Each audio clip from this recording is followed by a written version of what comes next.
আল্লাহ না করুক যদি এমন হয় আগামী দিনে ওরা বাংলাদেশের ক্ষমতায় অধিষ্ঠিত হয়ে যায়, তাতে কি? ওরা যদি দেশের মূল দায়িত্বশীল হয়ে যায়, তাতে কি? তখনও কি আমাদের জবান গর্জে উঠবে না কাফের কাফের কাদিয়ানিয়া কাফের?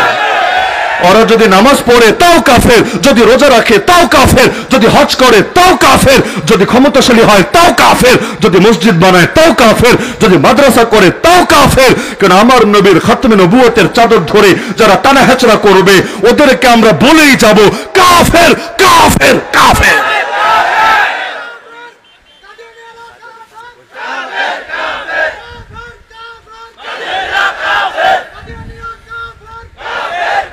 সুতরাং আজ আমার এক নম্বর বার্তা যে আমাদেরকে নিজেদের অস্তিত্ব রক্ষার জন্য, আগে বলতাম দ্বীনের অস্তিত্ব, কোরআনের শাসন ইত্যাদি ইত্যাদি, এখন বলতে হচ্ছে নিজেদের অস্তিত্ব। কেন জানেন?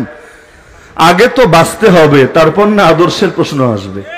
কি আদর্শ নিবেন না নিবেন এটা তো দ্বিতীয় ধাপের আলাপ।